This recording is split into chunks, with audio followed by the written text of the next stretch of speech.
Kinausap niya si Tatay Digong at dininay na nagkausap sila ni Roque. Kaya ang sabi ni Panelo, fake news. Hindi sila papayag na magpahuli ng buhay. Lalo na po si Tatay Digong. Are Roque, huwag ka masyado mataranta. Tulog ka muna. Baka yung in-announce mo, dulot na yan na hindi mo pagkatulog. Pwede namang matulog. Ito nga mga kababayan, bago natin ituloy ang video na ito, kung bago ka lang sa aking YouTube channel baka pwede makahingi ng like at subscribe at click mo na rin ang notification bell para updated ka sa aking nilalabas na bagong video. Salamat po. Hindi po nakatulog daw si Attorney Harry Roque dahil tinawagan daw siya ni Tatay Digong na sinabi na anytime ay huhulihin, no? Si Tatay Digong hindi nga nabanggit para malamang ICC kaya po to si Harry Roque hindi naman daw siya makapunta ng Davao kaya hindi na lang siya makatulog. Yan po yung binalita niya kahapon kaya medyo ang dami po nag-aalala, no?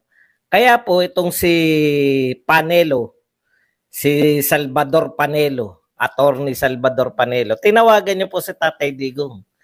At sinabi po ni Panelo, ngayon lang, kinausap niya si Tatay Digong at dininay na nagkausap sila ni Roque. Kaya ang sabi ni Panelo, fake news. Hindi po natin balak siraan, no? Kaya lang po kasi ang parang pinalalabas ni Roque parang parang pinakakaba niya yung mga Duterte samantalang paulit-ulit po na ang mga Duterte po, si Pangulong Duterte ay nagpahayag na hindi po sila po papayag na magpapahuli sila sa hindi sila papayag na magpahuli ng buhay. Lalo na po si Tatay Digong, no? Hindi po siya papayag sa ICC, hindi po siya papayag na litisin sa The Hague. Kasama po si Sara Duterte, sabi po nila, dito pwede silang litisin sa Pilipinas pero never po sa ibang bansa. So nililinaw lang po natin, no? Kung sakali man aarestuin si DOJ Remulla, wala naman daw pong nakikipag-ugnayan sa DOJ para po sa ikadarakip ni Pangulong Duterte. So maaari pong ito ay malapit-lapit sa katotohanan yung kasi nga hindi natutulog si Harry Roque, huwag ka masyado mataranta. Tulog ka muna.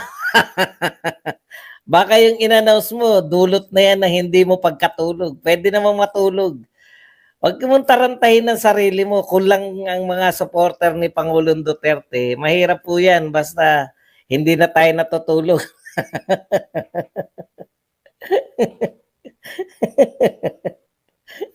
Hindi po napapraning, no? Wala pong problema kay Pangulong Duterte. Alam po nila. Consistent po si Pangulong Duterte. Sinabi niya na yan noong presidente pa siya na hindi siya papayag na huhulihin siya ng ICC. Hindi po siya magpapahuli ng buhay. Matagal niya na po yung sinasabi, no? So, kayo ang praning. Ikaw, Habilio. Ikaw, Habilio, praning. Kung ano, wala naman kayong balita na natataranta yung mga Duterte. In fact, meron pong kinakasang malaking rally po dyan sa Cebu. Ganyan po, no, sa mga nangangantyaw po na wala namang umatin ng rally. Yung mga rally po, buhat po nung rally sa kinakasa po yan. Hindi po yan yung, ayun po, hindi naman natin na maaawat yun. Supporter po yun na nag-akala na pag nanawagan ng rally, marami nang pupunta. Hindi ko po maintindihan. Wala po mga leader doon ng Duterte. Nakita niyo po ba? Minsan nga, pinaghihinalaan ko na, puta, baka naman yung nanawagan na yun, hindi ko kilala yun. Baka naman na kayo kayo din yung nanawagan na rally sa Liwasang Bonifacio. Di ba? Kaya talagang ako tatanungin nyo, sino mas paniniwalaan ko sa dalawa, si Panelo ba o si Harry Roque? doon po ako sa walang bolang kristal. Para yung spokesperson dati ni Pangulong Duterte yan. Doon po ako sa walang bolang kristal. Mahirap po yung, inamin niya naman, hindi na siya makatulog. Baka naman na, sama po kayo, hanapin niyo. Kalat la ako sa Cebu. Siyempre, hanap dyan sa may lechonan dyan. Sa may lechonan, para talagang alam na this. No? Okay, so, kulang po kayo, no? Wala po tayo nababalitan. Yung Davao, Task Force Davao po, na sinasabi na bubuwagin na para madakip po si Pangulong Duterte. Dahil sinasabi nga raw na yung kayo lang, eto naman mga Facebook, kayo lang po natataranta. Kayo lang po nagpapanik. Kulang nga kayo, tawa-tawa lang kami. Oh. Kulang kami, kulang din kayo dyan. Atat na ba kayo makita na huhulihin si Pangulong Duterte? Hindi po hindi po magaganap yan. Bakit ba paghuli kay Pangulong Duterte ang inaabangan nyo? Kriminal ba yung tao? Buta, napakahusay na Pangulo. Yan po yung sinasabi natin eh. In all seriousness, no? Alam nyo po, napakahirap po mag-link ngayon pero yung mahal ng tao na naglingkod ng tapat, hindi nagpayaman. Kita nyo naman yung bahay ni Tatay Digong, sabi nga sa inyo, pinagtapat yung bahay ni Tatay Digong tsaka yung bahay ng dating driver ni Laila de Lima. Putya, hindi mo akalain kung sino yung presidente ng Pilipinas eh. Ang sinasabi natin, no? Eto po ba yung gusto natin na kada may maglilingkod sa atin ng tapat, maraming ginawang presidente, ipapakulong natin? Wala na pong maglilingkod ng matino. Alam naman po natin kung bakit po nangyayari to kay Pangulong Duterte. Marami po siyang nasaktan, no? Marami po for the last 6 years ng kanyang panunungkulan, yung mga taon po ng panunungkulan ni Pangulong Duterte, marami po siyang nasaktan, mga oligarko at iba't ibang mga criminal groups. Kaya po eto na po yung pagbalik. Ngayon, kayo tuwan-tuwa kayo na yung mga criminal groups at mga oligarko, tuwan-tuwa kayo na inuusig si Pangulong Duterte. Talagang ganyan ang buhay, no? Ang kampi nyo, doon kayo kakampi sa sa mga nagawa ng hindi kasi kumita ng 6 na taon yung mga magnanakaw. Kaya po ngayon babawian po nila si Pangulong Duterte. Yun po ang mahirap pag ikaw ay naglingkod ng tapat. Bobueltahan ka ng mga alam niyo na, bobueltahan ka. Kaya laban lang po tayong mga Duterte supporters. Anyways, ayan po yung sa mga naghahanap po, no, yung nangangantyaw po ng nagdaang rally sa Liwasang Bonifacio. Wala pong ron. Wala pong kinalaman doon ng mga Duterte. Kusa po yun. May nanawagan. May gusto silang sabihin. Yun lang pong dumalo eh. Pero ito po, tignan nyo po sa Cebu. Ito po yung narito po yung mga leaders. May pag-organize. Tsaka nyo po sabihin na konti lang yung sumusuporta sa mga Duterte. No? Saksihan nyo muna. Kasi yun nangangantyaw po na konti lang umatin sa parali ni Tatay Digong ng mga Duterte. Prayer rally ng mga Duterte, nangangantyaw. Yung mga dilawan po na nananawagan ng people power tuwing February. 30 lang sila tapos 500 yung nagbabantay sa EDSA. Tignan nyo po sa 17, mga taga Cebu. Mabuhay kayo dyan, mga magpe-prayer rally po sa Cebu. Ang mga maka-Duterte sa Cebu.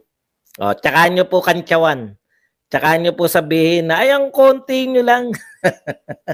Okay, pag-usapan po natin. Ito pong gusto pong mangyari nito ni dating Senador Trillanes.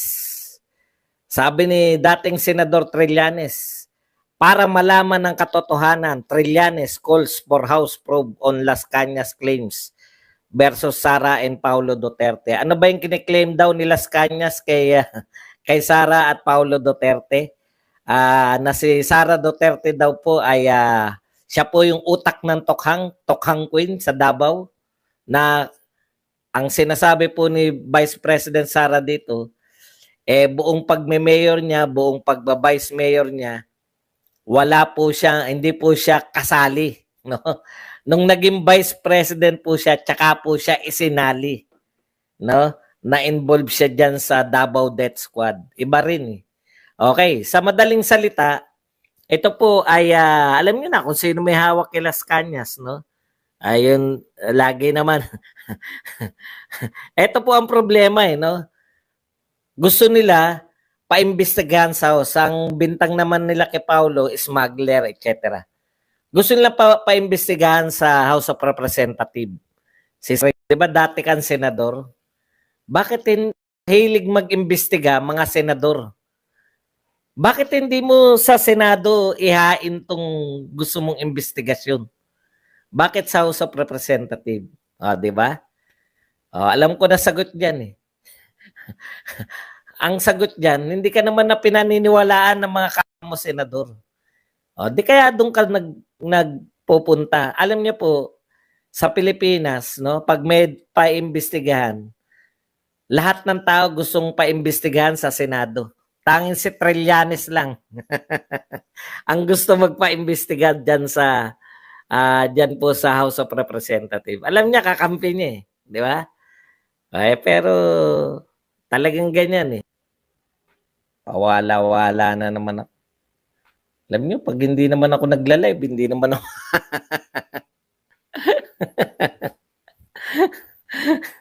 pag hindi naman ako nagla-live, hindi naman ako nawawalan. Hay nako. Buhay. Okay. Tapos na tayo kay Roque, tapos na tayo rito kay Trillanes. Punta po tayo sa iba pang balita. Alam niyo dito, sangkatutak ang balita natin araw-araw.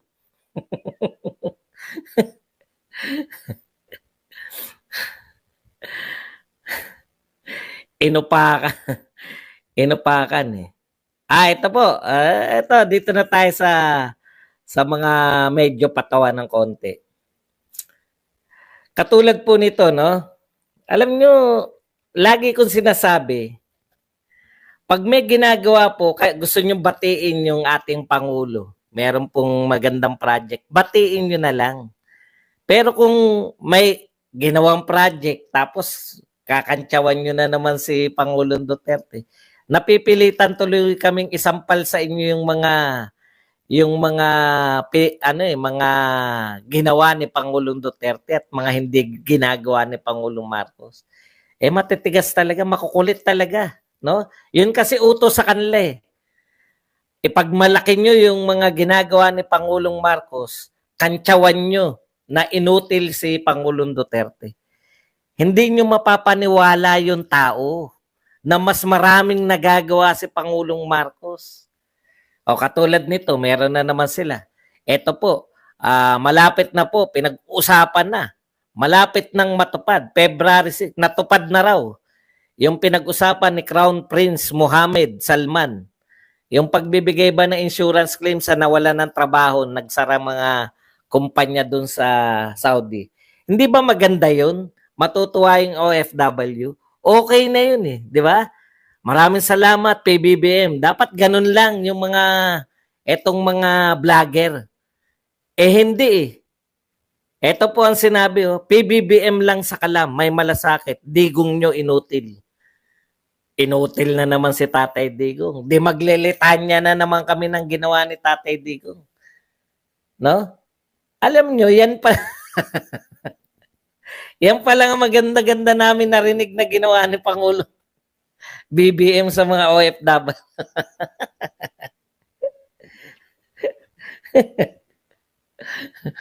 Si Tatay Digong ko po, napakarami. Gusto niyo ba isa-isahin namin? Okay, isa-isahin natin. Inutil daw eh. Wala daw nagawa sa inyong mga OFW. Hindi po ba si Tatay Digong lang yung naglakas loob na sabihan yung, ano bang bansa yun? Kung hindi ako nagkakamali, Kuwait ba o Qatar? Yung, yung may namatay na Pilipina tapos ibaban natin. Oh, isa yun, no? Nakita po ng mga taga-ibang bansa, matapang tong presidente ng Pilipinas. Hindi natin pwedeng apihin, Kuwait. Hindi natin pwedeng apihin yung mga Pilipino. Nakita niyo po, kauna-unahan po yun. Ikalawa, 10 years na po ang ating passport. Hindi na po mahihirapan yung ating mga OFW na kada 5 taon nagre-renew. Ha? Yung laglag bala po sa NAIA, nawala po yan. Tuwan-tuwa po yung mga OFW natin. Okay lang naman na magtrabaho. Talaga naman dapat magtrabaho yung Pangulo. Pero yung kakantsawan nyo pa, para nyo maiangat yung mga maliliit na nagagawa ng Pangulo ngayon, kakantsawan nyo pa at sasabihan nyo pang inutil si Tatay Digong. Doon kami nagagalit eh. Wala naman kaming pakialam. Di gawin niya yan. Talaga namang dapat may ginagawa yung presidente ng Pilipinas. Di po ba? Sasabihin nyo, inutil. Yung dating presidente, isa lang kayong nakitang ginawa, tapos inutil na kagad. Siyempre, sasama loob namin, imbis na matuwa kami na may ginawang ganyan, papalag ngayon pati lahat ng OFW. Na parang wala na talagang ginawa si Tatay Digong. Sa mga OFW, kayo ba pumapayag mga OFW? Wala talagang ginawa sa inyo. Antindi, no? Antindi talaga ng mga, sabi ko, may mga sapaw talaga, mga bobo talaga itong mga supporter ni Pangulong Marcos eh. Maganda na yung ginawa ng presidente, dapat nang batiin nyo lang.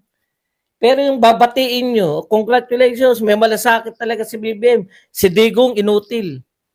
Puta. Alam niyo po ba, yung mga OFW, nakampante po sila nung panahon ni Tatay Digong dahil yung, may OFW hospital. Kampante sila na yung iniwan nilang pamilya dito hindi mapapahamak ng mga adiksyones. Alam nyo, magtapatan tayo kay mga OFW. Lagi nyo iniisip yung pamilya nyo, di ba? Baka mabiktima ng mga droga, etc.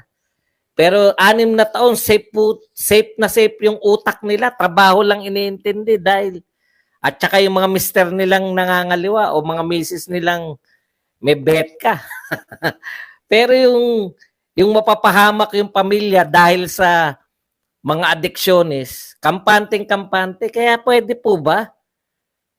Pag may ginagawa si BBM, wag niyo nang kantsawan si Duterte dahil ginagalit niyo lang mga mamamayan eh.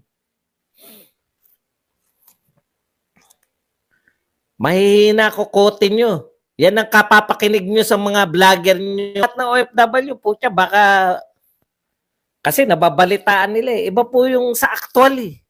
Iba po yung nagbabasa ka lang sa dyaryo eh. Maligo muna kasi yung mga vlogger nyo para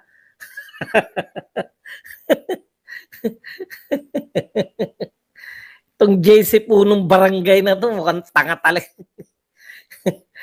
Utak biyaan po siya. Ito pa po isang panawagan sa PNP ni Trillanes.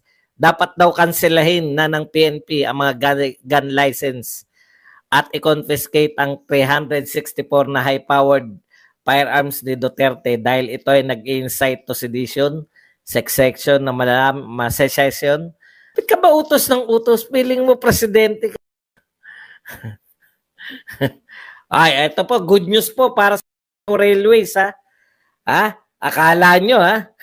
Akala nyo, nakalimutan na kayo, ha? Ang mga taga Mindanao, good news po. Akala nyo, nung wala na si Duterte, kinalimutan na kayo ng Mindanao Railways, ha? Ayon po kaya, ito po, naroon po sa Mindanao, sa Davao ngayon, si Bautista. Kumawak po ng mic. Ito po sinabi, The first phase. May first phase na po. Magpalakpakan tayo sa Mindanao. The first phase of Mindanao Railways project is set to begin. Magsisimula na sa wakas, no? Magsisimula na yung railways project. Talagang matutuwa na ako niyan. Basahin pa natin. Mindanao Railways project set to begin with pre-construction activities in Davao City, Tagum, and Digos. Galing! Magsisimula na. Anong tawag? Pre-construction activities. Magsisimula na sa Davao City. Palakpakan tayo dyan, mga taga Mindanao. While the search for projects funding continues. Yun ang masakit. Wala pa palang pondo.